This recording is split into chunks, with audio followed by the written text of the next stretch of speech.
إن الحمد لله نحمده ونستعينه ونستغفره. نعوذ بالله من شرور أنفسنا ومن سيئات أعمالنا. من يهده الله فلا مضل له ومن يضلل فلا هادي له. وأشهد أن لا إله إلا الله وحده لا شريك له، وأشهد أن محمدا عبده ورسوله. أما بعد، يا أيها الذين آمنوا اتقوا الله حق تقاته ولا تموتن إلا وأنتم مسلمون. يا أيها الناس اتقوا ربكم الذي خلقكم من نفس واحدة وخلق منها زوجها وبث منهما رجالا كثيرا ونساء، واتقوا الله الذي تساءلون به والأرحام إن الله كان عليكم رقيبا. يا أيها الذين آمنوا اتقوا الله وقولوا قولا سديدا يصلح لكم أعمالكم ويغفر لكم ذنوبكم، ومن يطع الله ورسوله فقد فاز فوزا عظيما. فإن أصدق الحديث كتاب الله، وخير الهدي هدي محمد صلى الله عليه وسلم، وشر الأمور محدثاتها، وكل محدثة بدعة، وكل بدعة ضلالة، وكل ضلالة في النار. அன்பிற்குரிய என் அருமை சகோதரர்களே, அஸ்ஸலாமு அலைக்கும் வரஹ்மத்துல்லாஹி வபரகாத்துஹு. இன்றைய நமது மார்க்க தலைப்பாக நபி ஸல்லல்லாஹு அலைஹி வஸல்லம் அவர்களோடு ஒரு அடியான் சொர்க்கத்தில் இருக்கக்கூடிய அமல்கள் என்ன என்பது ஒரு தலைப்பு. இரண்டாவது தலைப்பு, இதில் நபி ஸல்லல்லாஹு அலைஹி வஸல்லம் அவர்களுடைய துஆக்களை, பிரார்த்தனைகளை பெற்றுத் தருகின்ற அமல்கள் என்ன. மூன்றாவது, நபி ஸல்லல்லாஹு அலைஹி வஸல்லம் அவர்களுடைய ஷஃபாஅத்தை, பரிந்துரையை பெற்றுத்தரும் அமல்கள் என்ன என்ற மூன்று பகுதிகள் இதில் இருக்கின்றன. இதில் நாம் முதல் பகுதியாக இருக்கக்கூடிய நபி ஸல்லல்லாஹு அலைஹி வஸல்லம் அவர்களோடு சொர்க்கத்தில் இருக்கக்கூடிய அமல்கள் என்ன. இது ஒரு அடியானுக்கு, ஒரு மூமினுக்கு கிடைக்கக்கூடிய மிக பெரும் பாக்கியமாகும். அல்லாஹ்வின் தூதர் ஸல்லல்லாஹு அலைஹி வஸல்லம் அவர்களோடு நாளை மறுமையிலே சொர்க்கத்தில் ஒருவருக்கு இருப்பதற்கு பாக்கியம் கிடைக்குமாக இருந்தால், அந்த பாக்கியம் மிக உன்னதமான உயர்ந்த பாக்கியமாகும். அப்துல்லாஹ் இப்னு மஸ்ஊத் ரலியல்லாஹு அன்ஹு அவர்கள் அல்லாஹ்விடத்திலே பிரார்த்திப்பவர்களாக இருந்தார்கள். நாளை மறுமையில் நபி ஸல்லல்லாஹு அலைஹி வஸல்லம் அவர்களோடு என்னை சொர்க்கத்தில் ஆக்குவாயாக என்ற துஆவை செய்பவர்களாக இருந்தார்கள் என்ற செய்தியை நாம் பார்க்கின்றோம். எனவே அது சஹாபாக்களுடைய, எந்த அளவுக்கு சஹாபாக்கள் அதிலே பேரார்வம் கொண்டார்கள் அப்படி என்பதற்கு பாருங்கள். ஒரு நபித்தோழர் அல்லாஹுடைய தூதரின் சபைக்கு வருகிறார். அவரது முகத்திலே கவலை காணப்படுகிறது. அப்போது நபி ஸல்லல்லாஹு அலைஹி வஸல்லம் அவர்கள் கேட்கிறார்கள், நீங்கள் ஏன் கவலையோடு இருக்கிறீர்கள்? அப்போது அவர் சொல்கிறார், அல்லாஹ்வின் தூதரே, நாம் உங்களோடு உங்கள் சபையிலே அமர்ந்திருக்கிறோம். உங்களை பார்க்க விரும்பினால் உங்களை வந்து உங்களுடைய சபையிலே பார்க்கின்றோம், உங்களோடு பேசுகிறோம். ஆனால் நானும் மரணித்து விடுவேன், நீங்களும் மரணித்து விடுவீர்கள். மரணத்துக்கு பிறகு நீங்கள் நபிமார்களோடு உயர்த்தப்பட்டு சொர்க்கத்தில் நபிமார்களோடு இருக்கும்போது உங்களை பார்க்க முடியாது போய்விடுமே என்ற கவலைதான் என்று அவர்கள் சொன்னார்கள். அந்த நேரத்தில் நபி ஸல்லல்லாஹு அலைஹி வஸல்லம் அவர்கள் அமைதியாக இருந்தார்கள், எந்த ஒரு பதிலையும் சொல்லவில்லை. அப்போதுதான் அல்லாஹ் இந்த வசனத்தை இறக்குகிறான். 4வது அத்தியாயம் 69வது வசனம். وَمَن يُطِعِ اللَّهَ وَالرَّسُولَ فَأُولَٰئِكَ مَعَ الَّذِينَ أَنْعَمَ اللَّهُ عَلَيْهِمْ مِنَ النَّبِيِّينَ وَالصِّدِّيقِينَ وَالشُّهَدَاءِ وَالصَّالِحِينَ وَحَسُنَ أُولَٰئِكَ رَفِيقًا. எவர்கள் அல்லாஹுவையும் அவனது தூதரையும் பின்பற்றுவார்களோ அவர்கள் நாளை மறுமையில் அருள் செய்யப்பட்ட நபிமார்களோடு இருப்பார்கள், உண்மையாளர்களோடு இருப்பார்கள், சுஹதாக்களோடு இருப்பார்கள், சாலிஹீன்களோடு இருப்பார்கள் என்று அல்லாஹ் வசனத்தை அருளினான். அந்த சஹாபியுடைய கவலை, அல்லாஹு தஆலா வசனத்தை அருளினான். அப்ப உண்மையில் நாளை மறுமையில் ஒரு மூமின் அல்லாஹுடைய தூதரோடு சொர்க்கத்தில் இருக்க வேண்டுமென்றால் இந்த குர்ஆனுடைய வசனம் சொல்கின்ற அமல் என்ன? இந்த குர்ஆனுடைய வசனம் சொல்லக்கூடிய அமல் என்ன? யார் அல்லாஹுவையும் அல்லாஹுடைய தூதரையும் பின்பற்றுவார்கள், யார் அல்லாஹுவையும் அல்லாஹுடைய தூதரையும் பின்பற்றுவார்களோ அவர்கள் நாளை மறுமையில் அருள் செய்யப்பட்ட நபிமார்களோடு இருப்பார்கள். இந்த இடத்துல நாம் எதை மிக தெளிவாக புரிய வேண்டும் என்றால், நேரான வழியில் பயணிக்க வேண்டும். வழிகேடுகளின் பக்கம் சாய்ந்து விடாமல் அல்லாஹ்வுக்கு கட்டுப்பட்டு அல்லாஹுடைய தூதருக்கு நாம் கட்டுப்பட்டவர்களாக அவர்களை பின்பற்றியவர்களாக பயணிக்கின்ற போது இந்த சிறப்பை நாளை மறுமையில் நாம் பெற்றுக்கொள்ள முடியும். அப்ப இது முதலாவது செய்தி. அப்ப நீங்க ஞாபகம் வச்சுருந்த, நாளை மறுமையில் அல்லாஹ்வின் தூதரோடு நான் சொர்க்கத்தில் இருக்க வேண்டுமாக இருந்தால் நான் செய்ய வேண்டிய அமல் என்ன? முதலாவது அமல் இந்த தலைப்பில் நாங்கள் பார்க்கிறது என்ன? நான் அல்லாஹுவையும் அல்லாஹுடைய தூதரையும் பின்பற்ற வேண்டும். இரண்டாவது என்ன அமல்? என் அருமை சகோதரர்களே, ஒரு நபித்தோழர், ஒரு மனிதர் அல்லாஹுடைய தூதரிடம் வருகிறார்.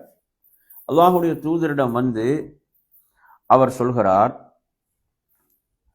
அவர் கேட்கிறார், அல்லாஹ்வின் தூதரே, மறுமை எப்போது நிகழும் என்று கேட்கிறார். என்ன கேட்கிறாரு? மறுமை எப்போது நிகழும் என்று கேட்கிறார். அப்போது நபி ஸல்லல்லாஹு அலைஹி வஸல்லம் அவர்கள் அந்த மனிதரிடம் திருப்பி கேட்கிறார்கள், நீர் மறுமைக்காக எதை தயார்படுத்தி இருக்கிறீர்? மறுமை எப்போது நிகழும் என்று கேட்கக்கூடிய நீர் அதற்காக என்ன தயாரிப்பு உம்மிடம் இருக்கிறது என்று கேட்கிறார்கள். அப்போது அவர் சொல்கிறார், நான் பெரிய அளவில் நோன்பையோ தொழுகையோ அமல்களையோ நான் என்ன தயார்படுத்தியவனாக இல்லை, ஆனாலும் நான் அல்லாஹுவையும் அல்லாஹுடைய தூதரையும் நேசிக்கிறேன் என்று சொல்றார். வலக்கின்னி உஹிப்புல்லாஹ வ ரசூலஹு, நான் அல்லாஹுவையும் அல்லாஹுடைய தூதரையும் நேசிக்கிறேன் என்று அவர் சொல்கிறார். அப்போது நபி ஸல்லல்லாஹு அலைஹி வஸல்லம் சொன்னார்கள், நீங்கள் யாரை நேசிக்கிறீர்களோ அவர்களோடு நாளை மறுமையிலே இருப்பீர்கள் என்று சொன்னார்கள். ஹதீஸை அறிவிக்கக்கூடிய சஹாபி அனஸ் ரலியல்லாஹு அன்ஹு அவர்கள் சொல்கிறார்கள், இந்த வார்த்தையை நாம் கேட்டபோது அதுபோன்று நாம் மகிழ்ச்சி அடைந்ததே கிடையாது, அதுபோன்று நாம் அதற்கு முன்னர் மகிழ்ச்சி அடையவே இல்லை. அந்த அளவுக்கு நாம் மகிழ்ச்சி அடைந்த வார்த்தைகள் இவை. ஏனென்றால் நாம் அல்லாஹுவை நேசிக்கிறோம், அல்லாஹுடைய தூதரை நேசிக்கிறோம், அபூபக்கரை நேசிக்கிறோம், உமரை நேசிக்கிறோம் என்று ரலியல்லாஹு அன்ஹும் அவர்களுடைய பெயர்களை எல்லாம் குறிப்பிட்டார்கள். அன்பிற்குரிய அருமை சகோதரர்களே, அப்ப இந்த ஹதீஸ் நமக்கு சொல்லக்கூடிய செய்தி, நாம் உண்மையில் அல்லாஹுவை அல்லாஹுடைய தூதரை நேசிப்பவர்களாக இருந்தால் அந்த நேசம் நாளை மறுமையில் எம்மை அல்லாஹுடைய தூதரோடு சொர்க்கத்தில் ஒன்று சேர்க்கும்.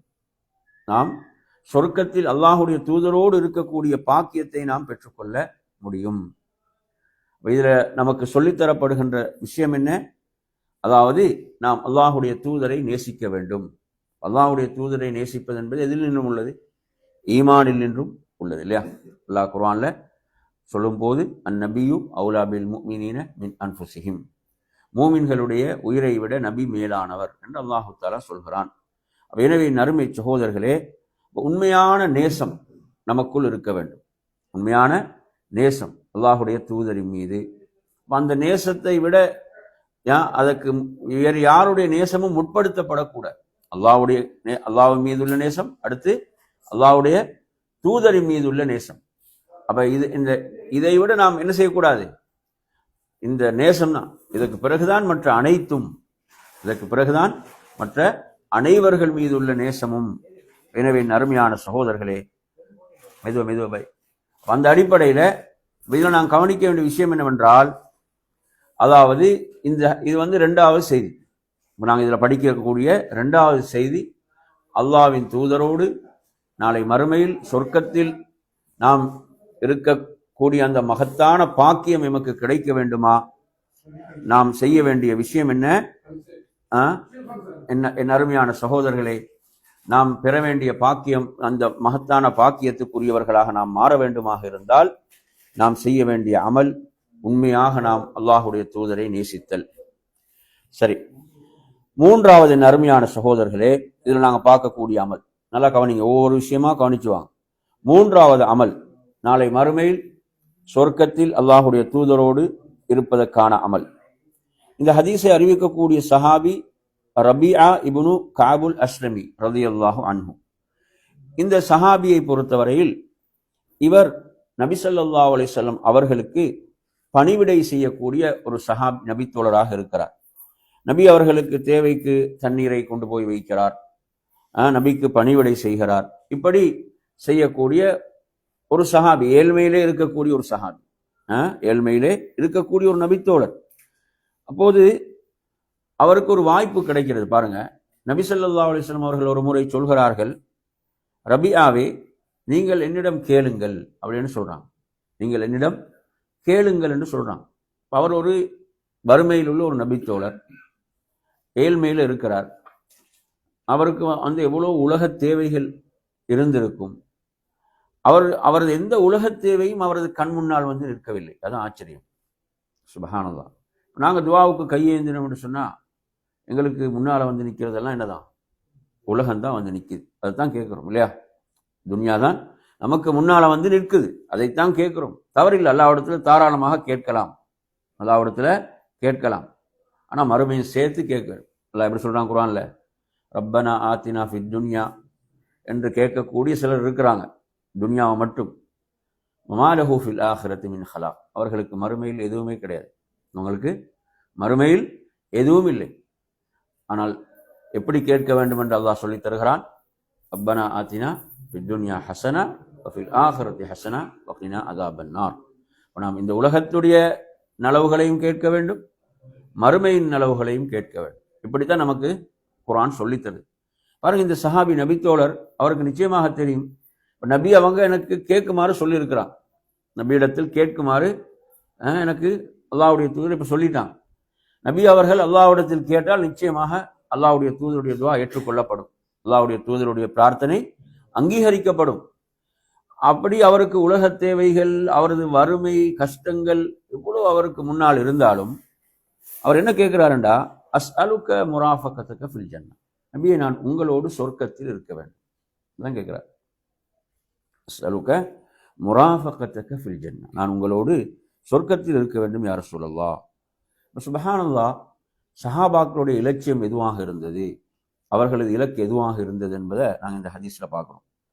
அப்போது நபி ஸல்லல்லாஹு அலைஹி வஸல்லம் சொல்றாங்க, அது அல்லாம வேற ஏதாவது கேளுங்கன்னு சொல்றாங்க. அவ கைரதாலி, அது அல்லாத வேற ஏதாவது இருக்குதா உங்களுக்கு? அவருக்கு என்ன செய்யலாம்? வேற எதையும் கேட்கலாம். அவருக்கு முதல்ல ஒன்றை கேட்டாரு, அடுத்து வேற ஏதாவது கேட்கலாம் அவருக்கு, அப்படித்தானே? ஆனால் சுப்ஹானல்லாஹ், அவர் சொல்றார், குல்து ஹுவதாக், எனக்கு அது மட்டும்தான் வேண்டும் யா ரசூலல்லாஹ். குல்து ஹுவதாக்னு சொல்றார், எனக்கு அது மட்டும்தான் வேண்டும் அல்லாஹ்வின் தூதரே என்று சொல்றார். அப்போது நபி ஸல்லல்லாஹு அலைஹி வஸல்லம் சொன்னார்கள், ஃபஅஇன்னி அலா நஃப்ஸிக பிகஸரத்தி ஸுஜூத், நீங்க அல்லாஹ்வுக்கு அதிகமாக சுஜூத் செய்வதன் மூலம் எனக்கு உதவி செய்வீராக என்று சொன்னாங்க. இந்த சிறப்பை நீங்க அடைந்து கொள்வதாக இருந்தால் நீங்க உபரியான தொழுகைகளை அதிகம் தொழுங்க, உபரியான தொழுகைகளை அதிகம் தொழுமாறு தான் இந்த ஹதீஸ்ல வழிகாட்டுறாங்க நபியும். இந்த சுஜூத் அதிகப்படுத்துறேன்னா சும்மா சுஜூத் செய்யறது கிடையாது. என்ன, சுன்னத்தான தொழுகைகளை அதிகப்படுத்த வேண்டும். புரியுது அவங்க சொல்றது? சுன்னத்தான தொழுகைகள் நாங்கள் அதிகம் தொழ வேண்டும். சுன்னத்தான தொழுகைகள் தொழுவதற்கு தடுக்கப்பட்ட 3 நேரங்கள் இருக்கின்றன, அப்படித்தானே? சுன்னத்தான தொழுகைகள் தொழுவதற்கு தடுக்கப்பட்ட 3 நேரங்கள் இருக்கின்றன. அந்த நேரங்களை தவிர்த்த மற்ற நேரங்கள் நாம் தொழலாம். உதாரணம் வைங்களே, இப்போ சூரியன் உதிச்சு ஒரு 15 நிமிடம் கழிந்ததிலிருந்து லுஹருடைய அதானுக்கு ஒரு 10 நிமிஷம் வரை உங்களுக்கு லுஹா எத்தனை ரக்காத்துன்னு சொல்லலாம். ஹதீஸ் அப்படித்தானே வருது. முஸ்லிம்ல வர ஹதீஸ்ல லுஹா நபி அவங்க நாடி அளவு தொழுவார்கள். அதாவது அது நல்ல விஷயம் தான். இப்போ சிலவங்க நினைக்கிறாங்க லுஹா 8 ரக்காத் தான், 8 விட கூட தொழ முடியாது என்று நினைக்கிறாங்க. எந்த ஹதீஸின் அடிப்படையில்? நபி அவங்க மக்கா வெற்றியின் போது என்ன செஞ்சாங்க? நபி அவர்கள் 8 ரக்காத் தொழுதாங்கன்னு ஒரு செய்தி வருது. அது லுஹாவுடைய நேரத்தில் தான் ரசூலுல்லாஹ் தொழுதாங்க அந்த 8 ரக்காத்தை. அந்த தொழுகையை பொறுத்தவரையில அது மக்கா வெற்றிக்காக நபி அவங்க தொழுத தொழுகன்னு அறிஞர்கள் விளக்கம் சொல்லுவாங்க. ஆனால் முஸ்லிம்ல வர ஹதீஸ்ல நபி ஸல்லல்லாஹு அவர்கள் லுஹாவை 4ஆக தொழுது அதன் பிறகு நாடி அளவு அதிகமாக தொழுவாங்கன்னு ஒரு ஆயிஷா சொல்றாங்க. நபி அவங்க விரும்பிய அளவு அதிகமாக தொழுவார்கள். எனவே குறைந்தது 2 ரக்காத், கூடியது துஹா நீங்க எவ்வளவும் தொழலாம், நீங்க எவ்வளவும் தொழலாம், அப்படித்தானே? எனவே அதே போன்ற நறுமையான சகோதரர்கள், இப்போ தடுக்கப்பட்ட 3 நேரங்கள், கதவை மூணு சவுண்டனை மூடிடுங்க, டிஸ்டர்ப் வருது இல்லைங்களா? இப்போ ஃபஜ்ர் இருக்கு தானே, ஃபஜ்ர் ஒருத்தர் தொழுதா என்ன செய்யக்கூடாது? சுன்னத்தான எந்த தொழுகையும் தொழக்கூடாது. எது வரைக்கும் சொல்லுங்க, என்னோட நீங்க பயான்ல. சூரியன் உதிச்சு ஒரு 10 நிமிடம் 15 நிமிடம் வரைக்கும், ஒரு ஈட்டி அளவு, அது ஹதீஸ்ல வருது, ஒரு ஈட்டி அளவு உயர்கின்ற வரை எந்த சுன்னத்தான தொழுகையும் தொழக்கூடாது. இது தடுக்கப்பட்ட நேரம். அதே மாதிரி சூரியன் உச்சிக்கு வந்துடுவீங்களே, இப்போ லுஹருடைய அதானுக்கு ஒரு 15 நிமிடம் இருக்கும் போது நாங்க எந்த சுன்னத்தான தொழுகையும் தொழக்கூடாது, நபி அவங்க தடுக்கிறான். அதே போன்று ஒருத்தர் அசரை தொழுதுட்டார், ஒரு அசரை தொழுது விட்டார். அவர் அசரை தொழுது விட்டார் என்றால் மகரிபுடைய அதான் வரைக்கும் எந்த சுன்னத்தான தொழுகையும் தொழக்கூடாது. சில தொழுகைகளுக்கு விதிவிலக்கு இருக்கிறது, அந்த சப்ஜெக்ட் நான் போகல. இப்ப சில தொழுகைகளுக்கு அதுல விதிவிலக்கு இருக்கிறது. ஆனா பொதுவா சுன்னத்தான தொழுகை என்ன செய்யக்கூடாது, இந்த நேரங்கள்ல தொழப்படக்கூடாது. புரியுதா? அதிலும் கடுமையான தடை உள்ள நேரம் ஒன்று இருக்கு. அது எது சொல்லுங்க? கடுமையான தடை உள்ள நேரம், அதாவது இப்ப மகரிபுடைய அதானுக்கு ஒரு 15-20 நிமிடம் வைக்கிறீங்களே, அந்த நேரம் கடுமையான தடை, தடைன கடும் தடை அந்த இடத்துல. அதே போல சூரியன் உதிக்கும் போது உதிப்பதற்கு நெருக்கமான நேரமும் ஒரு கடும் தடை உள்ள நேரம். புரியுதா என்பதை நாங்கள் இதுல புரிந்து கொள்ள வேண்டும். சரி,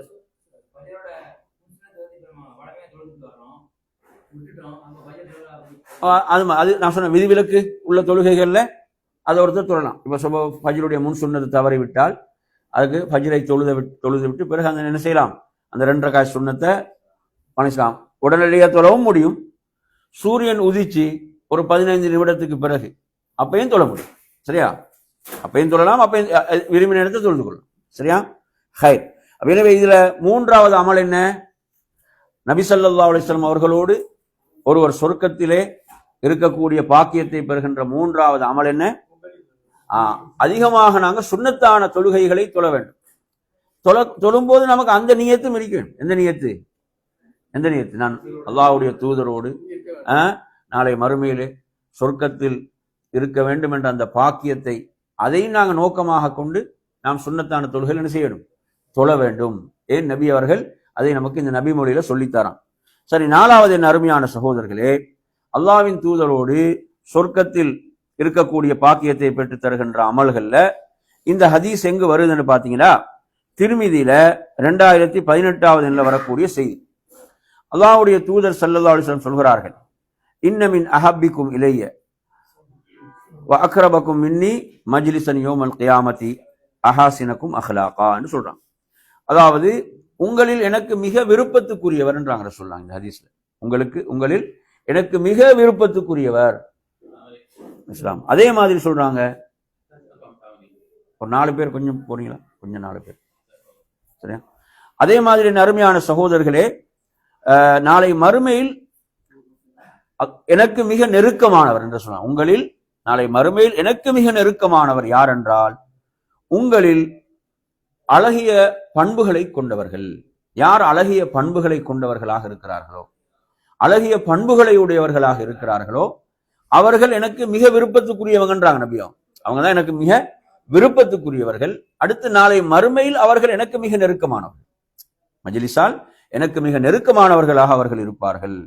அப்ப இது நாங்க இதுல பார்க்கக்கூடிய 4வது செய்தி என்ன? ஒரு நட்பண்புகளோடு அவர் வாழ்வாராக இருந்தால், நட்பண்புகளை கொண்டவராக அவர் இருப்பாராக இருந்தால், அவர் நாளை மறுமையில் அல்லாஹ்வுடைய தூதரோடு சொர்க்கத்தில் இருக்க முடியும். அந்த பாக்கியம் அவருக்கு கிடைக்கும். எனவே நறுமையான சகோதரர்களே, நாம் நட்பண்புகள் எதற்காக எல்லாம் வளர்த்து கொள்ள வேண்டும் என்பதில் இதுவும் ஒரு முக்கியமான செய்தி. நாம் நல்ல பண்புகளோடு ஏன் நடக்க வேண்டும் என்றால், இவ்வாறான சிறப்புகளை நாம் நாளை மறுமையில் அடைந்து கொள்வதற்காக. 5வது அருமையான சகோதரர்களே, அல்லாஹ்வுடைய தூதரோடு சொர்க்கத்தில் ஒருவர் இருக்கக்கூடிய பாக்கியத்தை பெறுகின்ற அமல்கள்ல, அதாவது அல்லாஹ்வுடைய தூதர் சொன்னார்கள், யார் ஒரு அனாதையை பொறுப்பேற்கிறாரோ, யார் ஒரு அனாதையை பொறுப்பேற்கிறாரோ அவரும் நானும் இவ்வாறு இருப்போம் என்று சொல்லாங்க. இந்த 2 விரல்களை இவ்வாறு இணைத்து அப்படி பிரித்து காட்டினான். அப்படி இணைத்துட்டு பிரித்து காட்டினார்கள்.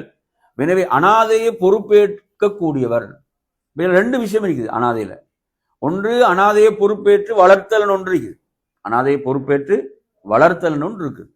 அடுத்து அனாதையை பராமரிப்பதற்கான பொருளாதாரத்தை கொடுப்பது இருக்கிறது. எதை? அனாதையை பராமரிப்பதற்கான என்ன செய்யறது? பொருளாதாரம்.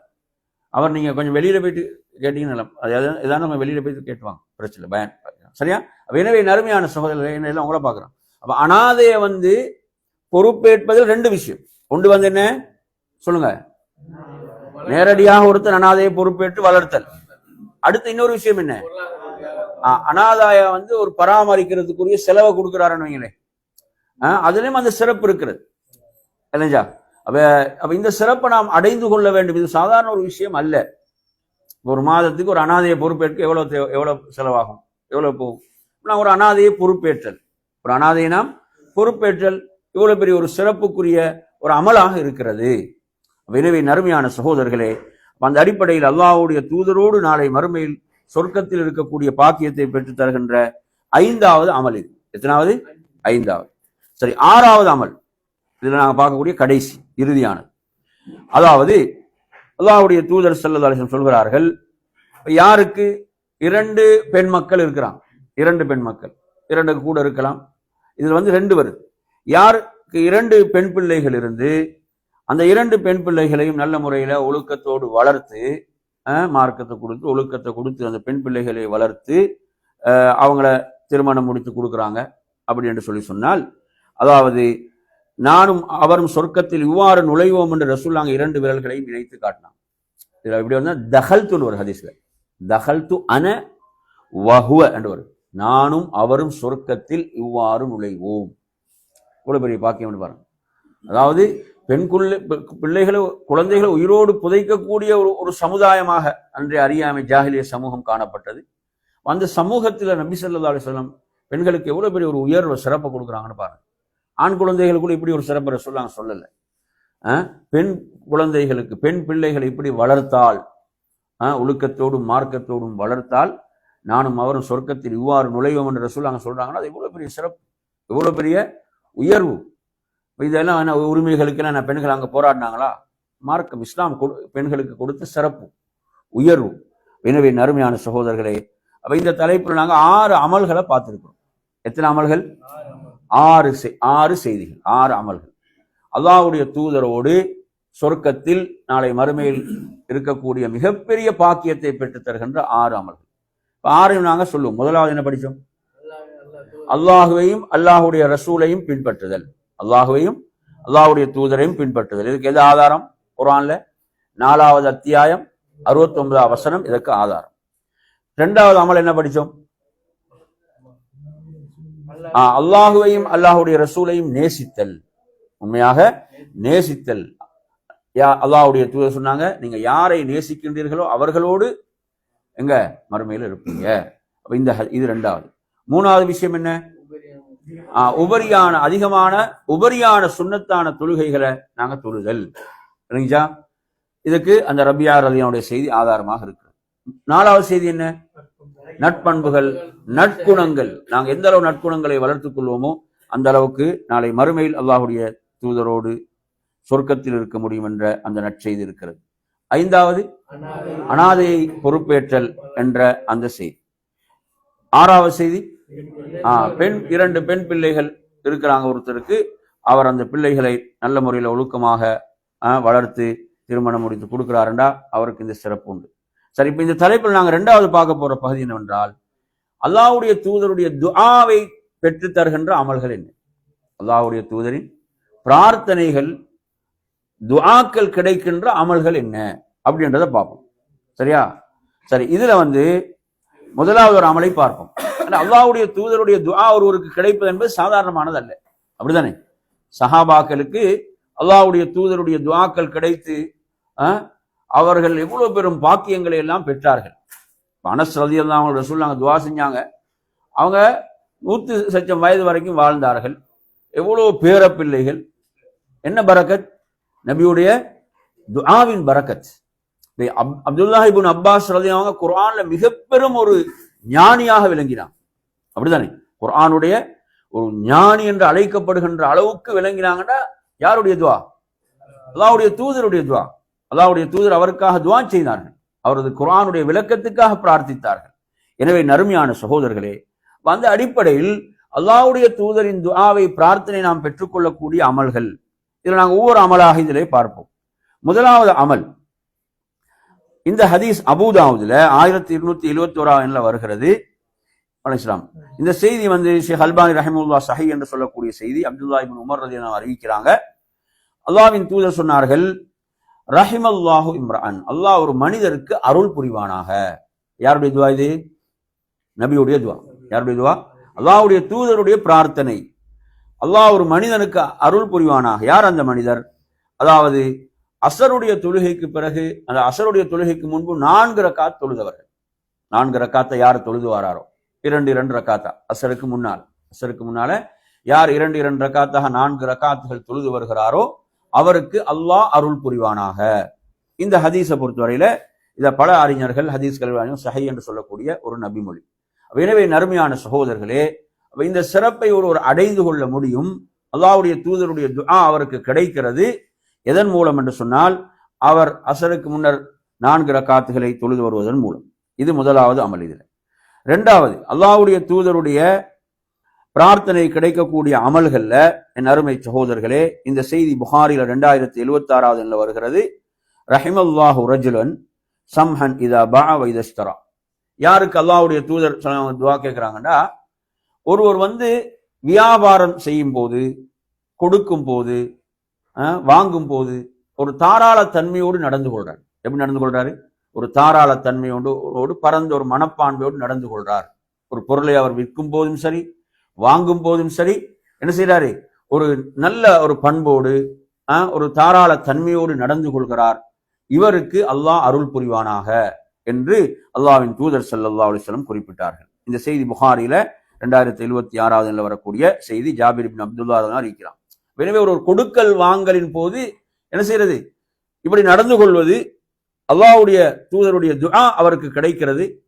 அல்லாஹ்வுடைய ரஹ்மத்துக்காக, அல்லாஹ்வுடைய அருள் கிடைப்பதற்காக நபி அவர்கள் துஆ செய்தார்கள். மூன்றாவது என் அருமையான சகோதரர், நபியுடைய துஆ கிடைக்கக்கூடிய மூன்றாவது அமல். இந்த ஹதீஸ் எங்கு வருகிறது என்றால், இது திர்மிதியில 2419 வருகிறது. என்ன செய்தி என்று பாருங்க. ரஹிமல்லாஹு அப்தன், அல்லாஹ் ஒரு அடியாருக்கு அருள் புரிவானாக.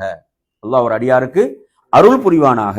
அந்த அடியார் யார் என்று சொன்னால், அதாவது கானத் லஹு இந்த அஹீஹி மப்லமா ஃபி இர்தின் அவ் மாலின் ஃபல்யதஹல்லஹு மின்ல் யௌம்.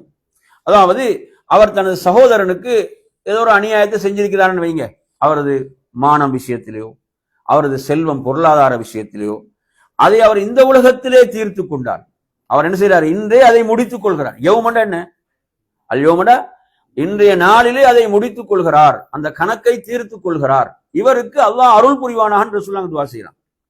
நாங்க அதை தள்ளி போடக்கூடாது. எதை?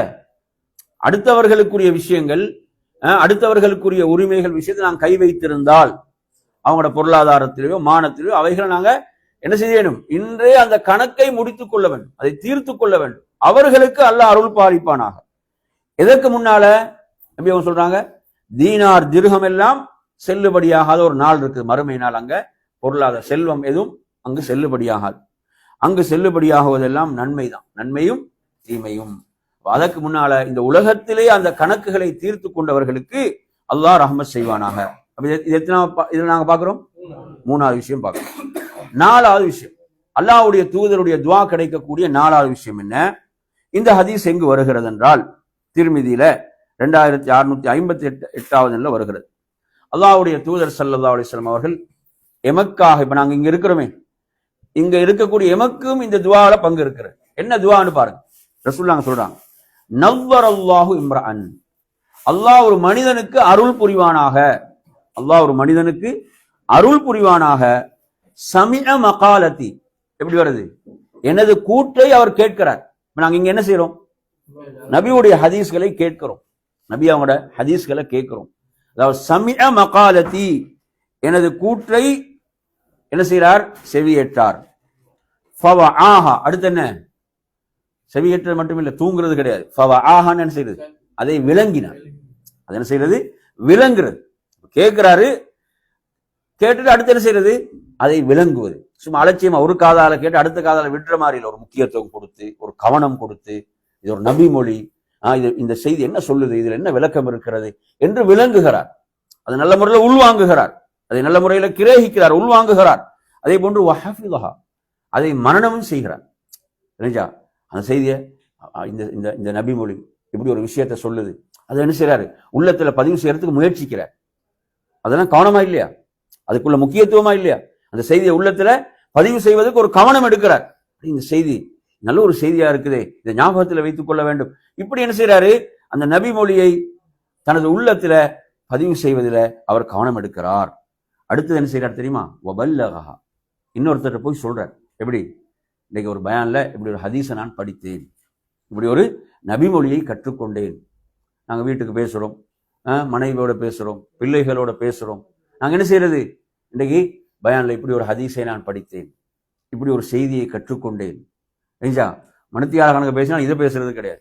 நினைச்சா வீட்டுக்கு மணித்தியால கணக்கு பேசினாலும் எதை பேசுறது இல்லை, இந்த மாதிரியான விஷயங்கள் பேசுறது. பாருங்க, இதுல வருது வபல்லகஹா, அதை எத்தி வைக்கிறார், அது இன்னொருத்தருக்கு சொல்றார். அப்படி சொல்லு. அப்ப இதுல இவ்வளவு பேர் ரசூலுல்லாஹ் இதை சொல்றாங்க. இவங்களுக்கு எல்லாம் அல்லாஹ் அருள் புரிவானாக. கேட்கிறாரு, விளங்குறாரு, உள்ளத்துல பதிவு செய்யறாரு, அடுத்து என்ன செய்யறாரு, அடுத்தவங்களுக்கு எத்தி வைக்கிறார். இவர்களுக்கு அல்லாஹ் அருள் புரிவானாக. நீங்க ஒரு ஹதீஸை நீங்க இந்த ஹதீஸுடைய சிறப்பை, இந்த ஹதீஸை ரசூலுல்லாஹ் சொன்ன சிறப்பை அடைந்து கொள்வதற்காக நீங்க ஒருத்தருக்கு ஷேர் பண்றீங்க, ஒருத்தருக்கு என்ன செய்றீங்க, இந்த சிறப்பை அடைந்து கொள்ற நீயத்துல ஷேர் பண்றீங்க. நீங்க அதை படிக்கிறீங்க, இது ஆதாரபூர்வமான ஒரு ஹதீஸ், இதை நாங்க என்ன செய்யலாம், அடுத்தவங்களுக்கு ஷேர் பண்ணலாம். அப்படிதான் செய்யணும். சும்மா வாரத்தை படிக்காம ஷேர் பண்ணக்கூடாது, செய்யக்கூடாது. வாரதெல்லாம் ஷேர் பண்ணக்கூடாது. முதலாவது நாம் அதை படித்து இது ஆதாரபூர்வமான ஒரு செய்தியா, ஒரு சஹீஹான செய்தியா என்றதை நாங்கள் உறுதிப்படுத்தி அதுக்கு பிறகுதான் நாங்கள் அடுத்தவங்களுக்கு என்ன செய்யணும், நாம் அதை பரப்ப வேண்டும், ஷேர் பண்ண. எனவே அவ்வாறு செய்யும் போதும் சில நேரம் பாருங்க, சுப்ஹானல்லாஹ், சிலவங்க இந்த உலகத்தை விட்டு மௌத்தாயிட்டாங்க, ஆனா அவங்களோட அந்த பேஜ்கள் அப்படி இருக்குது. அந்த பேஜ்கள் உண்மையில ஹதீஸ்கள் இருக்குமாக இருந்தா, குர்ஆன் இருக்குமாக இருந்தா, அவங்களோட கபருக்கு நன்மைகள் போய்கொண்டிருக்கும். அப்படித்தானே? அது 4 பேர் படிப்பாங்களா இல்லையா? அதை 4 பேர் படிப்பாங்க அந்த செய்தியை. அவரது கபருக்கு என்ன செய்யும், நன்மை போய் கொண்டு இருக்கும். அவர் மவுத் ஆயிட்டார். நாங்கள் எங்களுக்கு தெரிஞ்ச வட்டத்தில் எவ்வளவு பேர் பார்க்குறோம், அவங்க மவுத்தான அவங்களோட பேஜில் மாஷாலாண்டு இன்னுமே என்ன செய்து, குர்ஆன் இருக்கிறது, ஹதீஸ் இருக்கிறது. சுப்ஹானல்லாஹ், இதுக்கு நேர்மாற்றமானவர்கள் இருக்கிறாங்க, அல்லாஹ் பாதுகாக்க. அவர்கள் மரணித்து விட்டார்கள், ஆனால் அதில் உள்ளதெல்லாம் பாவங்கள், சினிமா, இசை, அனாச்சாரங்கள். அவனோட கபருக்கு என்ன செய்யும், பாவங்கள் தான் போய்கொண்டிருக்கும். மக்கள் அதை பார்க்கும் போதெல்லாம் அங்க பாவம் போகும், அல்லாஹ் பாதுகாக்க. எனவே நறுமையான சகோதரர்களே, அல்லாஹுடைய தூதரின் துஆவை நாம் அடைந்து கொள்ளக்கூடிய ஒரு முக்கியமான அமல் என்ன, இந்த ஹதீஸ் நமக்கு சொல்லக்கூடியது. நாம் அல்லாஹுடைய தூதருடைய வார்த்தைகளை நாம் கற்றுக்கொள்வது, விளங்குவது, நாம் அடுத்தவர்களுக்கு அதை எத்தி வைப்பது, மற்றவர்களுக்கு அதை கொண்டு போய் சேர்ப்பது. இது மிகப்பெரிய ஒரு சிறப்பு. நீங்க ஒரு புக்கை எடுத்துட்டு போய் ஒருத்தர் கொடுக்குறீங்க, ஒரு புத்தகம். எனக்கு இங்க குபாரில் ஒரு அனுபவம் ஒன்று இருக்குது. ஒரு தடவை நாங்கள் ஒரு போட்டி நிகழ்ச்சி வச்சோம். ஒரு புக்கில் ஒரு 10 கேள்வி எடுத்து சிங்கள மொழியில் முஸ்லீம் அல்லாதவர்களுக்கு ஒரு போட்டி நிகழ்ச்சி ஒரு ரமதானில் தான் வச்சோம். அப்போ நாங்கள் கொண்டு போய் நிறைய பேருக்கு அதை என்ன செஞ்சோம், அதை டிஸ்ட்ரிபியூட் பண்ணோம். ஒருத்தரை சந்திக்கிறோம். ஆனால் உண்மையில் அவரை சந்திக்கிறதுக்கு போகலை, அவருக்கு பக்கத்தில் உள்ள ஒருத்தரை சந்திக்க தான் போனோம். ஆனால் அவர் இல்லை, இன்னொருத்தர் தான் கிடைச்சார். அவரும் சிங்கள மொழி பேசக்கூடியவர். சொன்ன இப்படி ஒரு போட்டி நிகழ்ச்சி வைக்கிறோம், அவருக்கு கொடுக்கத்தான் வந்தோம், அவருக்கு கிடைக்கல, அவருக்கு இதை கொடுங்க, நீங்கள் விரும்பினா நீங்களும் என்ன செய்யலாம், இதை நீங்கள் எடுத்து இதில் நீங்கள் கலந்து கொள்ளலாம் இந்த போட்டியில். சுப்ஹானல்லாஹ், நீங்கள் பார்த்தீங்கன்னா அவர் சில நாட்களுக்கு பிறகு இஸ்லாத்துக்கு வந்தார். நாங்கள் உண்மையில சந்திக்க போனவர், அவர் கிடைக்கல, நமக்கு கிடைச்சது வேறால். அவருக்கு நாங்கள் கொடுக்குறோம், கொடுத்து சொல்கிறோம், இது அவருக்கு கொடுத்துட்டு நீங்கள் விரும்பினா நீங்களும் என்ன செய்யுங்க, இதில் நீங்கள் கலந்து கொள்ளலாம். அல்லாஹ்வுடைய மிகப்பெரிய அருள், சில நாட்களுக்கு பிறகு அவர் அந்த புத்தகத்தை படித்து அவருக்கு ஹிதாயத்து கிடைச்சி. அப்போ அது மாதிரி இப்போ நாங்கள் இங்கே உள்ள ஒரு சின்ன விஷயம், நீங்கள் கொண்டு போய் ஒருத்தர் கொடுத்து அதன் மூலம் அவருக்கு ஹிதாயத்து கிடைக்கலாம், நேர்வழி கிடைக்கலாம். அது உங்களுக்கு தெரியாமலே இருக்கலாம், பிரச்சனை கிடையாது. அது அவருக்கு ஹிதாயத்து கிடையாது, உங்களுக்கு தெரியாமலே போகட்டும், என்ன பிரச்சனை? நமக்கு என்ன செய்யும், நமது நன்மை வந்து கொண்டிருக்கும். நாங்கள் மரணித்தாலும் நமது ஏட்டுக்கு என்ன செய்யும், நன்மை வந்து சேர்ந்து கொண்டே இருக்கும். எனவே அருமையான சகோதரர்களே, நல்ல விஷயங்களை பொறுத்தவரையில அதை நாங்கள் அடுத்தவங்களோட ஷேர் பண்றதுல நாங்கள் கஞ்சத்தனம் செய்யக்கூடாது. என்ன செய்யக்கூடாது? நல்ல ஒரு ஆலோசனை சொல்லுங்க, நல்ல ஒரு கருத்தா சொல்லுங்க. ஏனென்றால் சில பொழுதுகள்ல அது அவங்களுக்கு பிறகு தாக்கம் செலுத்தும். அவர் இப்படி சொன்னாரே ஒரு விஷயம், அவர் இப்படி ஒரு விஷயம் சொன்னாரே என்று அது பிறகு ஏதாவது ஒரு நிகழ்வோட கிளிக்காய் அவர் திருந்துவார், அவர் மனம் திருந்துவார், நல்லவராக மாறுவார், வாய்ப்பு இருக்கிறது. அப்படித்தானே? நிகழ்வுகளோடு ஒப்பிட்டு பார்ப்பார். எனவே அன்புக்குரிய நறுமையான சகோதரர்களே, அந்த அடிப்படையில இதில் நாங்கள் 4வது அமலாக பார்க்கக்கூடியது அல்லாஹுடைய தூதருடைய துஆவை பெற்றுத்தரக்கூடிய அமல்கள்ல நாம் அல்லாஹுடைய தூதருடைய ஹதீஸ்களை உட்கார்ந்து படிப்பதும் கற்றுக்கொள்வதும் கேட்பதும் விளங்குவதும், இதெல்லாம் அல்லாஹுடைய ரஹமத் கிடைத்துக் கொண்டே இருக்கக்கூடிய அமல்கள், சாதாரண விஷயம் கிடையாது. அடுத்து 5வது நறுமை சகோதரர்களே, இதில் நாங்கள் பார்க்க போகின்ற அமல் அல்லாஹுடைய தூதருடைய பிரார்த்தனை கிடைக்கக்கூடிய அமல் என்னவென்றால், நபி ஸல்லல்லாஹு அலைஹி வஸல்லம் எப்படி துஆ செய்தாங்கன்றா, அல்லாஹும்ம மன் வலிய மின் அம்ரி உம்மத்தி ஷைஅன் ஃபஷக்க அலைஹிம் ஃபஷ்குக் அலைஹி வமன் வலிய மின் அம்ரி உம்மத்தி ஷைஅன் ஃபரஃபக பிஹிம் ஃபர்ஃபுக் பிஹி. இப்போ இந்த துஆவாகவே கேட்குறாங்க, யா அல்லாஹ் என்று கேட்குறாங்க. எப்படி கேட்குறாங்கடா, எனது சமுதாயத்தினுடைய ஒரு காரியம் ஒருவருக்கு ஒப்படைக்கப்படுது. இப்போ உங்களுக்கு ஒரு பொறுப்பு வருது, நீங்க ஒரு கம்பெனியில் உங்களுக்கு ஒரு பொறுப்பு வருகிறது.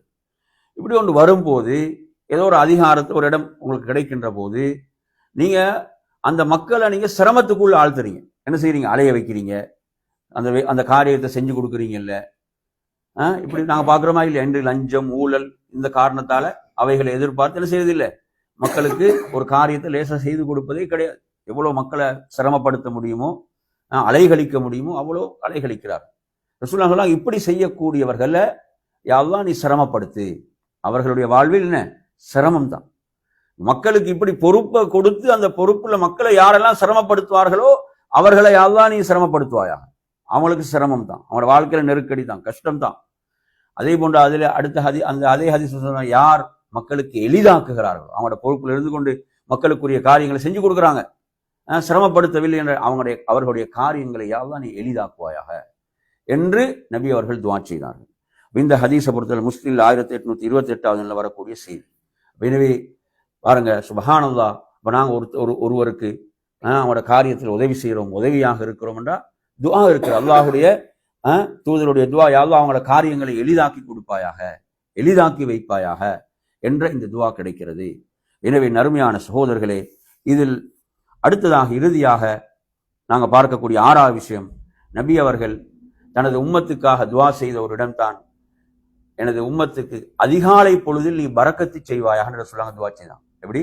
எனது சமுதாயத்துடைய அதிகாலை பொழுதில் நீ பரக்கத்து செய்வாயா. அப்ப நாங்க காலையில எங்களது வேலைகளை நாங்கள் ஆரம்பிப்பது உண்மையில பரக்கத்துக்குரியது. நமது நல்ல விஷயங்கள் காரியங்களை நாம் காலை பொழுதில் ஆரம்பிப்பது என்பது பரக்கத்துக்குரியது. மொத்தம் அதில் நாங்கள் எத்தனை அமல் பார்த்துட்டோம்? 6 அமல். சரியா? 6 கொஞ்சம் அவசரம் வீட்டுக்கு போவோம். அல்லாஹுடைய தூதருடைய துஆ கிடைக்கக்கூடிய அமல்கள்ல 6 அமல்கள் படிச்சோம். அசருக்கு முன்னால் 2 4 ரக்காத் தொழுவது ஒரு ஹதீஸ். 2வது கொடுக்கல் வாங்கல்ல நல்ல முறையில தாராளத்தன்மையோடு நடந்து கொள்வது 2வது. புரிஞ்சா? தாராளத்தன்மை சில பார்த்தீங்கன்னா என்ன செய்யறது, கடனை வாங்கிட்டு அவனை சீரழிக்க வைக்கிறது. புரிஞ்சா? திருப்பி கொடுக்கறது இல்லை, சிரமப்படுத்துறது, கஷ்டப்படுறது இல்லை. தாராளம் நல்ல முறையில் ரசூலுல்லாஹ் எப்படி சொல்றாங்க, கடனை அழகிய முறையில் திருப்பி செலுத்துவர் தான் உங்களை சிறந்தவர். கொடுக்கல் வாங்கலோட சம்பந்தப்பட்ட எல்லா விஷயங்களும் தான் என்ன செய்யணும், அதுல நல்ல முறையில் நடந்து கொள்ள வேண்டும், அதில் நல்ல முறையில் நடந்து கொள்ள வேண்டும் என்ற வழிகாட்டல் தான் சொல்லுவாங்க, நமக்கு சொல்றாங்க. அது அவங்களுக்கு அல்லாஹ்வுடைய தூதர் துஆ செய்யறாங்க, அல்லாஹ் அவர்களுக்கு அருள் பாலிப்பானாக. 3வது விஷயம் என்ன, உலகத்தில் நாங்க யாருக்கா அநியாயம் செய்திருந்தா அந்த கணக்கை இன்றே முடித்துக் கொண்டால் அல்லாஹ் அவர்களுக்கு அருள் புரிவானா, அவங்களுக்கு அல்லாஹ் அருள் புரிவான் சொல்லுவாங்க, துஆ செஞ்சாங்க. 4வது விஷயம் ஹதீஸ், அல்லாஹ்வுடைய தூதருடைய ஹதீஸ்களை செவியேற்று அதை விளங்கி அதை உள்வாங்கி அதை மக்களுக்கு யார் கொண்டு போய் சேர்க்கிறாங்க அவர்களுக்கு அல்லாஹ் அருள் புரிவானா. 5வது விஷயம், நாங்க பொறுப்பு நமக்கு ஒரு பொறுப்பு தரப்படுதுண்டா அந்த பொறுப்பில் நாம் மக்களோடு நல்ல முறையில் நடந்து கொண்டால் நிச்சயமாக அல்லாஹ் நல்ல முறையில் அந்த அடியாரோடு நடந்து கொள்வதற்கு ரசூலுல்லாஹ் துஆ செஞ்சிருக்கிறான். சிரமப்படுத்தினால் சிரமம் தான் என்ற அந்த ஹதீஸ். சரி, அடுத்து அதில் 6வது அதிகாலை பொழுதில் நபி அவங்க பரக்கத்துக்காக துஆ செஞ்சாங்க.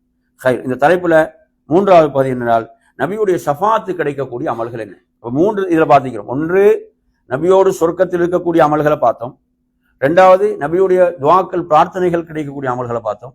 மூன்றாவது நாங்கள் இதில் பார்க்க போகிறது நபியுடைய ஷஃபாத்து கிடைக்கக்கூடிய அமல்கள் என்ன. அல்லாஹ்வுடைய தூதருடைய பரிந்துரை நாளை மறுமையில் எல்லோருக்கும் தேவை. எல்லோருக்கும் அல்லாஹ்வுடைய தூதருடைய ஷஃபாத் பரிந்துரை தேவை. அல்லாஹ்வுடைய தூதருடைய ஷஃபாத் பரிந்துரை கிடைக்கக்கூடிய அமல்கள்ல என் அருமை சகோதரர்களே ஒரு 4 அமல்களை பார்க்கலாம். ஹதீஸ்ல வரக்கூடியது முதல் செய்தி புகாரில 99வது செய்தி. அல்லாஹ்வின் தூதரிடம் அபூ ஹுரைரா ரலியல்லாஹு அன்ஹு கேட்கிறாங்க, யா ரசூலல்லாஹ், நாளை மறுமையில் உங்களுடைய ஷஃபாத்துக்கு மிக தகுதியுடையவர்கள் யார்? எப்படி அழகான கேள்வி. எப்படி கேட்கிறாங்க? நாளை மறுமையுடைய நாள்ல உங்களுடைய ஷஃபாத்துக்கு மிக தகுதியுடையவர்கள் யார் என்று அபூ ஹுரைரா ரலியல்லாஹு அன்ஹு கேள்வி கேட்கிறாங்க. கேட்கும்போது நபி அவங்க கேள்விக்கு பதில் சொல்றதுக்கு முன்னால் ஒரு விஷயம் சொல்றாங்க பாருங்க. லக்கத் பனன்து யா அபா ஹுரைரா அல்லா யஸ்அலனி அன் ஹாதல் ஹதீஸ் அஹதன் அவ்வல் மின். அதாவது அபூ ஹுரைராவை நான் நினைத்திருந்தேன் இந்த கேள்வி உங்களுக்கு முன்னால் வேறு யாரும் கேட்க மாட்டார்கள். சுப்ஹானல்லாஹ், இந்த கேள்வியை உங்களுக்கு முன்னால் வேறு யாரும் கேட்க மாட்டார்கள் என்று நான் எண்ணியிருந்தேன். ஏனென்றால் வஅன்த மின் ஹிர்ஸிக அலல் ஹதீஸ், மார்க்கத்தை ஹதீஸை கற்றுக்கொள்ளக்கூடிய ஆர்வம் உங்களிடம், அந்த ஆர்வத்தை கண்டு ரசூலுல்லாஹ் சொல்றான், உங்களிடம் காணப்படுகின்ற அந்த ஆர்வம் நான் நினைத்திருந்தேன் இந்த கேள்வி உங்களுக்கு முன்னால் வேறு யாரும் கேட்க மாட்டார்கள். எனவே நறுமையான சகோதரர்களே, அதுவும் மிகப்பெரிய தௌஃபீக். நல்ல மார்க்க விஷயங்களை கேள்வியாக கேட்பது என்பதும் ஒரு தௌஃபீக், அல்லாஹுடைய அருள். அப்போது அல்லாஹுடைய தூதர் அந்த கேள்விக்கு பதில் சொல்றாங்க. என்ன சொல்றாங்கடா, மன் கால லா இலாஹ இல்லல்லாஹ ஹாலிஸன் மின் கல்பிஹி, யார் லா இலாஹ இல்லல்லாஹ் என்ற கலிமாவை தூய்மையான உள்ளத்தோடு சொல்வாரோ அவர்தான் நாளை மறுமையில் எனது ஷஃபாத்துக்கு மிக தகுதியுடையவர். கலிமா லா இலாஹ இல்லல்லாஹ் என்ற கலிமாவை தூய்மையான உள்ளத்தோடு சொல்வதென்றால் என் அருமை சகோதரர்களே, அதற்கு நாங்கள் மாறு செய்யக்கூடாது. கலிமாவை சொல்லிட்டோம் என்றால் வணக்கத்துக்குரியவன், வணக்கத்துக்குரிய நாயன் அல்லாஹ்வை தவிர வேறு யாரும் இல்லை என்றால் அதற்கு நாங்கள் முரண்படக்கூடாது. திரும்ப போய் ஷிர்க் செஞ்சு கொண்டிருக்க கூடாது. அதுக்கு மாற்றமான வேலைகளை செய்யக்கூடாது. கலிமாவுக்கு முரண்படக்கூடாது. கலிமாவை விட்டு வெளியேற்றக்கூடிய செயல்களை செய்யக்கூடாது. இப்ப கலிமாவை தூய்மையான உள்ளத்தோடு சொல்வதென்றால் அதற்கு நாங்கள் முழுமையாக கட்டுப்படுதல், அதற்கேற்ப எமது வாழ்வை அமைத்துக் கொள்ளுதல். எனவே நறுமையான சகோதரர்களே, அப்ப அந்த அடிப்படையில இதை நாங்க இதுல முதலாவதாக கவனிக்கின்றோம். எனவே அல்லாஹ்வுடைய தூதருடைய ஷஃபாத்துக்கு தகுதியானவர்கள்ல முதன்மையானவங்க யாருதான்? தௌஹீத், ஏகத்துவத்துல வாழ்ந்து மரணித்தவங்க. நல்லா புரிஞ்சுக்கணும், தௌஹீத் ஏகத்துவத்துல வாழ்ந்து மரணிக்க வேண்டும். இந்த கலிமாவை இஹ்லாஸா சொல்றேன்னு என்ன அர்த்தம்? அவர் ஷிர்க்ல விழமாட்டாரு, ஏகத்துவத்துல தௌஹீதுல அவ்வளவு உறுதியாக இருப்பாரு, தூய்மையான ஏகத்துவத்தோடு வாழ்ந்து அவர் மரணிக்கக்கூடியவருக்கு தான் அந்த சிறப்பு. புரியுது அவங்க சொல்றது? எனவே இதுல நாங்க ஷிர்க்ல போய் விழக்கூடாது. இதெல்லாம் நீங்க பார்த்துட்டு பயான்களை சொல்லுவாங்க, என்ன அங்க உங்களுக்கு எங்கட ஷேக வந்து உங்களுக்கு எம்லப் தருவாராம். எம்லப் கேட்டீங்கன்னா அந்த பயான் ஒரு கிளிப் கொண்டு வருது. எப்படி சொல்றாரு? அவர் மறுமையில உங்களுக்கு எல்லாம் கொண்டு வந்து எம்லப் கொடுப்பாரு என்று சொல்லி சொல்றாரு. நறுமை சகோதரர்கள் எப்படி மக்களை ஏமாற்றுறாங்கன்னு பாருங்க. அது இது என்ன, நீங்க அந்த வழியில சிறுக்கூடிய வழி யாரு? அவருக்கு கட்டுப்படுறது, அவர் சொல்ற திக்ர செய்யறது என்று சொல்லி இப்படி சிலர் சிறுக்கின் பால் மக்களை அழைத்து கொண்டிருக்கிறான். இதுல போய் விழுந்துட்டோம்டா இந்த சிறப்பு அல்லாஹ்வுடைய தூதருடைய ஷஃபாத்துக்கு நாங்கள் தகுதியற்றவர்களாக மாறிவிடுவோம். எனவே நறுமை இவைகள் விஷயத்துல கவனமாக இருக்க வேண்டும். புரியுது அவன் சொல்றது? அந்த காத்தாங்குள்ள ஒருத்தர் இருக்கிறார், அவர் என்ன சொல்றாரு? மறுமையில கேட்டா என்ன காட்டுங்கன்றார். என்ன செய்யறாரு? என்னை காட்டுங்கள். சுப்ஹானல்லாஹ். நறுமை சகோதரர்களே, மறுமையில நபிமார்களே யா நஃப்ஸி என்று தான் இருப்பாங்க. நபிமார்களே எனது நிலை என்ன, நான் என்னை எப்படி காத்துக்கொள்ள தான் இருப்பாங்க நபிமார்கள். அதில் யார்? உலுல் அஸ்மண்ட நபிமார்கள். உலுல் அஸ்மண்டா யாரு? நூஹ், இப்ராஹிம், ஈசா, மூசா அலைஹிஸ்ஸலாம் போன்ற நபிமார்கள் எல்லாம் உலுல் அஸ்மண்ட சிறப்புக்குரியவங்க. அவங்களே மறுமையில எங்களுக்காக ஷஃபாத் செய்யுங்க மக்கள் போயிட்டு கேட்கும்போது எனக்கு இதுக்கு தகுதி இல்லை, நான் இதுக்கு தகுதி அற்றவன் என்றுதான் சொல்லுவாங்க. சுப்ஹானல்லாஹ். நறுமையான சகோதரர்களே, சுப்ஹானல்லாஹ். ஈசா அலைஹிஸ்ஸலாம் வந்து அவங்க எந்த ஒண்ணு சொல்லுவாங்க, அவங்க என்ன சொல்லுவாங்கன்னா, என்னை இவர்கள் எனக்கு பிறகு வணங்கி விட்டார்கள். அதுக்கு அவங்களா குற்றவாளி? சொல்லுங்க, இல்ல. ஆனால் என்ன சொல்றாங்க? அல்லாஹ்வோடு எனக்கு பேச முடியாது. சுப்ஹானல்லாஹ். எனவே நறுமையான சகோதரர்கள், எத்தனை மணி டைம்? சரி. அப்ப எனவே இதுல நாங்க முதலாவது அமல், நாம் இஹ்லாஸோடு கலிமாவை சொல்லி அந்த கலிமாவிலே வாழ்ந்து மரணிக்க வேண்டும். இரண்டாவது, அல்லாஹ்வுடைய தூதருடைய ஷஃபாத்தை பெற்றுத் தருகின்ற அமலின் அருமை சகோதரர்களே, நாம் பாங்குக்கு பதில் சொல்லிவிட்டு துஆவை ஓதுவது. கொஞ்சம் கூட உள்ள தொட்டு கேளுங்க, கடைசி எப்ப பாங்குக்கு பதில் சொன்னீங்க, எப்ப துஆ ஓதினீங்க ஞாபகம் இருக்குதா? ஒவ்வொருத்தரும் கடைசியா எப்ப அதானுக்கு முழுமையா பதில் சொன்னது, எப்ப பாங்கு துஆ ஓதினீங்க? கொஞ்சம் உங்களோட உள்ளத்தோடு கேட்டு பாருங்க. ஒருத்தர் தெரிஞ்சு இதை சொன்னோமா, நேற்று சொன்னோமா, எப்போ சொன்னோம். இந்த மாதிரி அமல்கள் சில எங்களுக்கு அலட்சியமாக விடப்படுது. ஒரு ஃபோன் வரும், கோல் வரும், அதை பேசிக்கொண்டே இருப்போம். அப்படி பாங்குக்கு பதிலும் கிடையாது, துவாவும் கிடையாது. அப்படியா இல்லையா? ஷேக் பின் பாஸ் ரஹிமுல்லா அவங்களோட வாழ்க்கையில் சொல்வார்கள், அவங்களிடத்துல சில நேரம் அதான் சொல்லப்பட்டு அதான் ஆரம்பிச்சுட்டா ஃபத்வா தீர்ப்பு கொடுக்கறது நிறுத்திடுவாங்க. அதானுக்கு பதில், அதுக்கு பிறகு துவா, அதுக்கு பிறகு தான் என்று முக்கியத்துவம் கொடுப்பாங்க. இன்றைக்கு நாங்கள் என்ன செய்கிறோம்? அதான் ஃபோன் கோல் பேசிக்கொண்டிருப்போம், பதிலெல்லாம் அதானுக்கு பதில் சொல்கிறதும் கிடையாது, துவாவும் கிடையாது. அது இது ஒரு முக்கியத்துவம், இதுக்கு எவ்வளோ சிறப்புகள் சொல்லப்பட்டிருக்குது என்ற ஒரு கவனம் நமக்கு இருக்குதா? நிறைய சிறப்பு இருக்குது, அது தனியாக நாங்கள் பேசலாம். அவ்வளோ சிறப்புகள், அதானுக்கு நாங்கள் பதில் சொல்கிறது, துவா ஓதுறதுலாம் அவ்வளோ சிறப்புகள் இருக்குது ஹதீஸ்கள்.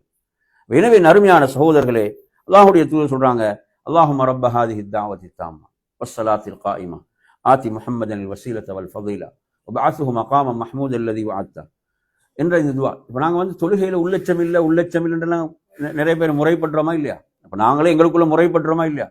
அப்போ இதெல்லாம் நாங்கள் தொழுகையில் உள்ளச்சத்துக்கு கவனம் எடுக்க வேண்டிய விஷயங்கள். இப்போ அதான், அதுக்கு ஒரு முக்கியத்துவம், அது இஸ்லாத்துடைய ஒரு மிகப்பெரிய அடையாள சின்னம். அதான் சொல்லப்படுது, அதுக்கு நாங்கள் பதில் சொல்லணும், அதுக்குரிய கண்ணியம்.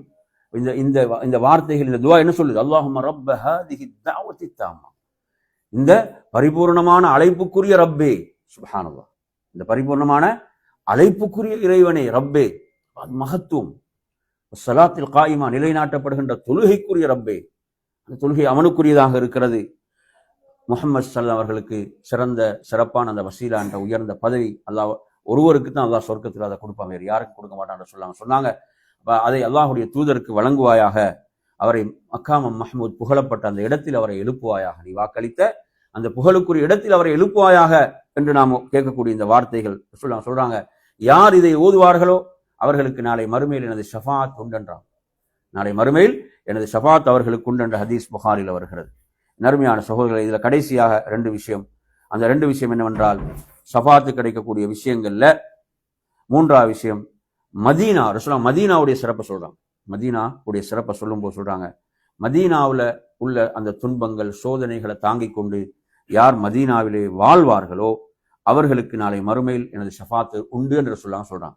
மதீனால வாழ்றா நல்லா புரிஞ்சு, ஈமானோடு வாழ, அப்படித்தானே? முனாஃபிக்குகளும் மதீனால வாழ்ந்தார்கள், அவர்களுக்கு எந்த சிறப்பும் கிடையாது. முனாஃபிக்குகள் வாழ்ந்தார்கள், யூதர்கள் வாழ்ந்தார்கள், எந்த ஒரு சிறப்பும் கிடையாது. ஈமானோடு அவர்கள் வாழ்ந்து மரணிப்பாங்கன்னா அவங்களுக்கு சிறப்பு. அது நாங்கள் அதை சேர்த்து புரிந்து கொள்ளணும். எனவே நறுமையான சகோதரர்களே, அப்ப அந்த மதீனாவில் வாழ்வதனுடைய சிறப்பு இதில் வருது. அடுத்த ஹதீஸ் என்றால் ரசூலுல்லாஹ் சொல்றாங்க, உங்களில் யார் மதீனாவில் மரணிக்க முடியுமோ மதீனாவில் மரணிக்கட்டும் என்றான். அப்படி சொல்றாங்க. எப்படி? உங்களில் யார் மதீனாவில் மரணிக்க முடியுமோ அவர் மதீனாவிலே மரணிக்கட்டும், ஏனென்றால் மதீனாவில் மரணிப்பவர்களுக்கு எனது பரிந்துரை உண்டு, எனது ஷஃபாத் உண்டு. இது அல்லாஹுடைய நாட்டத்தில் உள்ள ஒரு விஷயம். ஒரு பிரார்த்திக்கலாம். இதுக்கு பிரார்த்திச்ச முக்கியமான நபித்தோழர் யாரு? உமர் ரலியல்லாஹு அன்ஹு. எப்படி துவா செஞ்சாங்க? அல்லாஹும்ம ர்ஸுக்னி ஷஹாதத்தன் ஃபீ ஸபீலிக் வஜஅல் மௌத்தி ஃபீ பலதி ரசூலிக். யா அல்லாஹ், உனது பாதையில் எனக்கு ஷஹாதத்தை தருவாயாக, எனது மௌத்தை உனது தூதருடைய ஊரிலே ஆக்குவாயா. ஷஹாதத்தையும் கேட்டாங்க, மௌத்தை எங்க ஆக்குமாறு கேட்குறாங்க, உனது தூதருடைய ஊரிலே எனது மரணத்தையும் ஆக்குவாயா என்று துவா செஞ்சாங்க. எனவே அதே போன்று மஸ்ஜித் நபவியில ஃபஜ்ருடைய தொழுகையில் தக்பீர் கட்டப்பட்ட பிறகுதான் கத்தியால் அவர்கள் குத்தப்படுகிறார்கள். அமீருல் முஃமினீன் உமர் ரலியல்லாஹு அன்ஹு அவர்கள். எனவே அவர்களுடைய ஷஹாதத் அவங்க எப்படி துவா செஞ்சாங்களோ அதே போன்று அவர்களுக்கு கிடைத்தது என்பதை நாம் பார்க்கின்றோம். எனவே நறுமையான சகோதரர்களே, இந்த தலைப்பு இதில் நாங்கள் 3 பகுதிகள் பார்த்தோம். ஒன்று, அல்லாஹ்வுடைய தூதரோடு சொர்க்கத்தில் இருப்பதற்கான 6 அமல்கள். அடுத்தது, அல்லாஹ்வுடைய தூதருடைய துவாவை பெற்றுத் தருகின்ற 6 அமல்கள். அதே போன்று அல்லாஹ்வுடைய தூதருடைய ஷஃபாத்தை பெற்றுத் தருகின்ற 4 அமல்கள். இன்றைய வகுப்பில் நாம் கற்றுக்கொண்டோம். இதோடு நிறைவு செய்வோம். வாஹிர் தஅவானா அல்ஹம்துலில்லாஹி ரப்பில் ஆலமீன். அஸ்ஸலாமு அலைக்கும் வரஹ்மத்துல்லாஹி வபரகாத்துஹு. நோம்போடு இருக்கிறோம். நிறைய துவா